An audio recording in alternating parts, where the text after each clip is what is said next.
I needed someone to take me to the dentist. My wisdom teeth were coming in, and the one on the left side of my jaw was impacted. It hurt. It hurt a lot. I remember sitting down in the dentist's chair and the needle puncturing my skin. That's the last thing I could remember. Where I am sitting now, it is hot. Sweat drips down my neck. I try to open my eyes, but I can't. The anesthesia is still in my system. I feel like I'm swirling, or maybe I'm just dizzy. My arms are heavy, so are my legs. My back is damp and sticky. My armpits are wet as well, and my skin is hot. I tried to move my arm off my leg, but I couldn't. My grandma was the one who drove me to the dentist. She was reading a book as a nurse called my name in the waiting room and then took me to where I needed to go. I can't remember seeing my grandma since then. I don't remember walking into the car or anything else. I tried to lift my leg, but I couldn't. My chest felt heavy. My breathing was fast. A single drop of sweat fell from my chin and splashed onto my leg. I could feel these sensations, the heat, the sweat, myself. I pried my eyes open and my vision was blurry. My head felt stuffed and fuzzy, and the world seemed to wobble, and I wobbled with it. I felt like everything was moving or spinning, but I know that I was still. I pushed my feet against the floor to stop the sensations, but it didn't help. All it did was make me feel as though I was falling over, and I kind of did. I slumped forward into my seatbelt. It caught me. I was in my grandma's car. I tried to turn my head, but I couldn't. It slumped over and my chin connected with my collarbone. The muscles in my neck pulled, and I felt as though they had stretched too far. A subtle pain, sudden and mellow, pulsed down the left side of my neck and into my shoulder. My vision was black again. I didn't realize I had closed my eyes. I listened and I heard nothing. Once a few seconds had passed, I opened my eyes again. My vision was a bit clearer, and I noticed a tall building in front of me. My grandma had found a nice spot in the parking lot of my apartment building. The sun was full and was baking me alive. I tried to turn my head, and the pain that was once throbbing now stabbed at the back of my neck. I winced and looked forward. There was a gray hump of something at the edge of the car, and the apartment building door had been propped open with a bucket. I tried to squint, but the blurry gray blob didn't form into anything. Once more, my head swirled and I felt dizzy. The world I saw turned sideways and I smacked my head against the gear shift of the car. I had fallen over, but I don't know why. My stomach turned and I felt saliva coat the surface of my cheeks.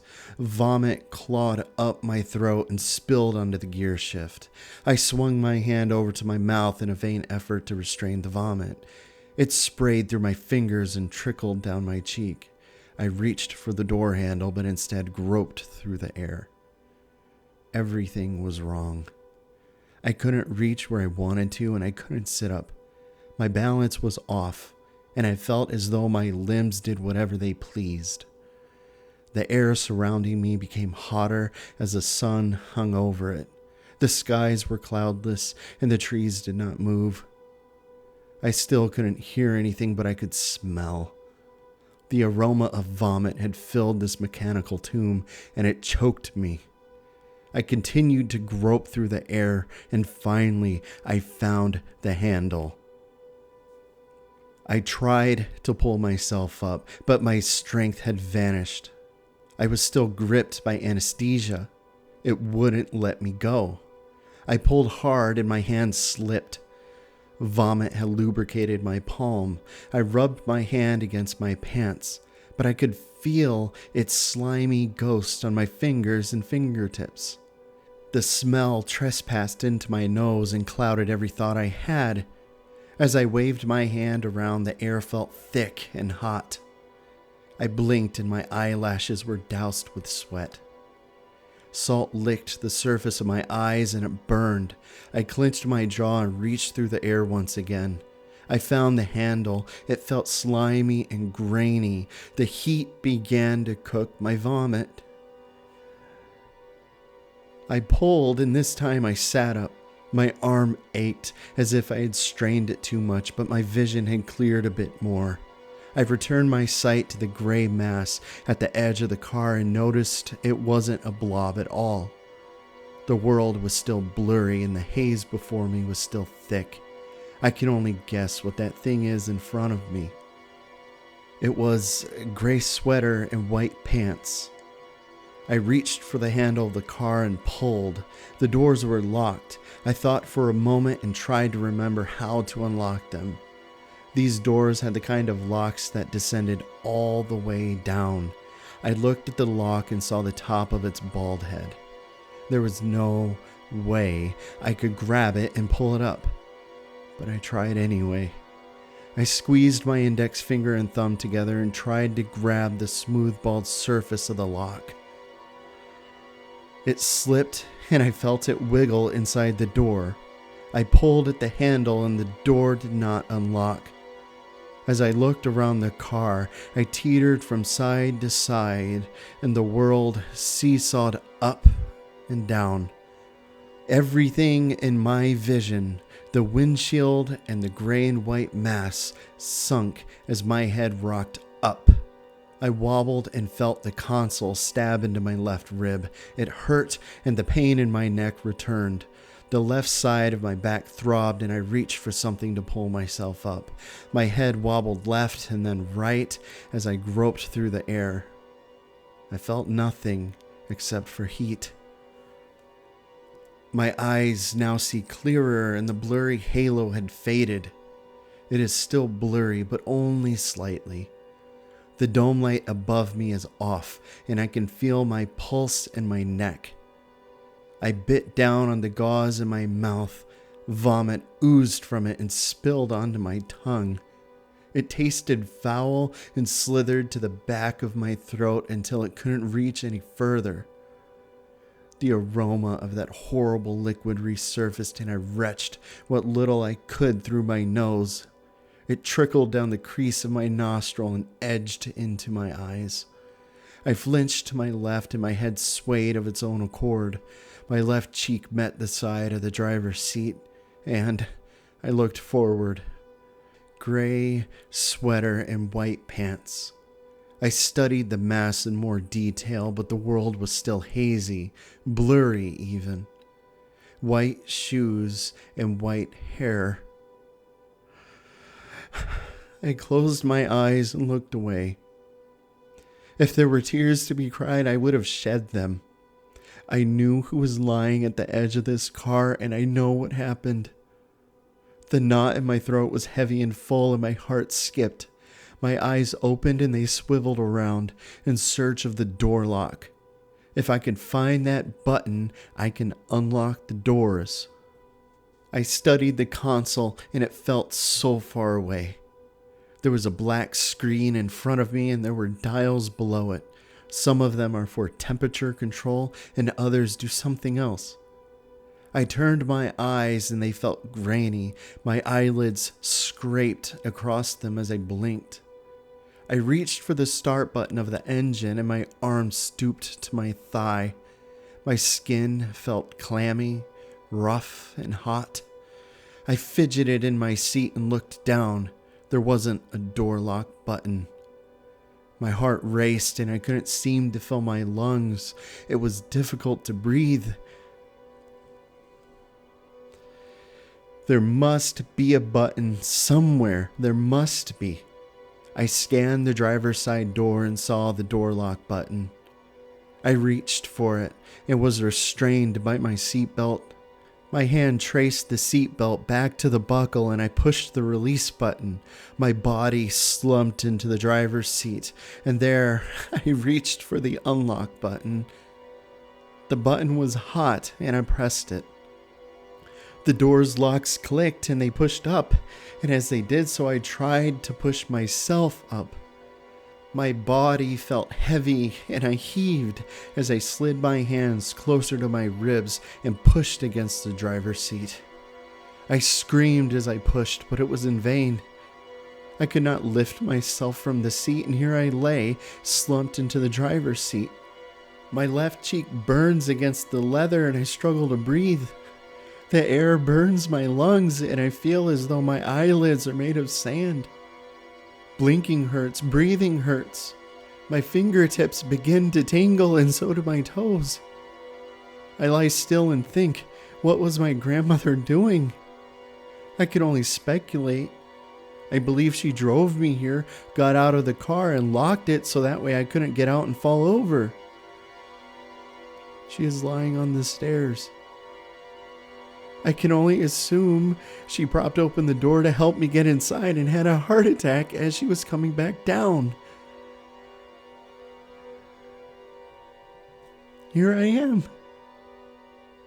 I'll be dead soon, just like her. No, I can't die.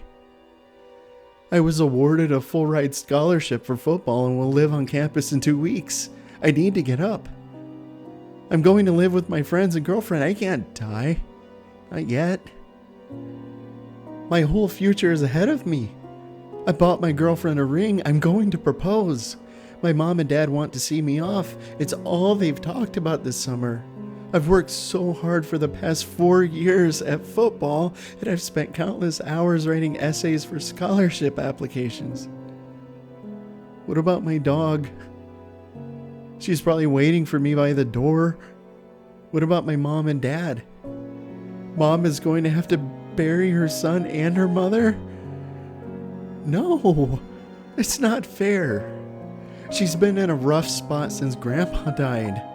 No, this can't happen. I can't die like this. Not here, not now. I can't. My arms wobbled as I pushed hard against the seat. I screamed as I rebuked death and turned to my waist. The air was boiling and my skin hurt. I could smell the vomit, but that does not matter. I pushed harder and felt something twisting in my stomach. I turned around in my seat and my arms quivered beneath my weight. I reached for the door handle and suddenly vomit spilled from me for the 3rd time. My hand crossed my mouth, but this time my vision faded as I slumped over. The world became cold as my fingers slid into the door handle. I fell, the door opened, and I crashed onto the pavement. I coughed and I tried to move my arms. I couldn't. The world has become colder now, and though I know the pavement is burning, I feel nothing. I tried to scream, but my lips didn't budge. I couldn't. I tried to move my legs, but I couldn't. I tried to breathe, but I couldn't. I tried to hold on, but I can't.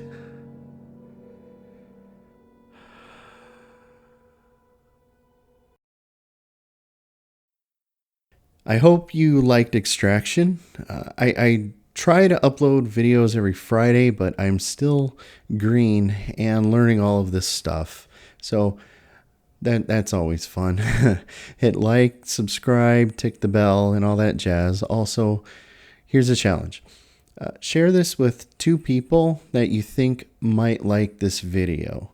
And I would appreciate that so much. If you're looking to show some support, I have a Patreon, and supporters get access to all of the images I use in the videos.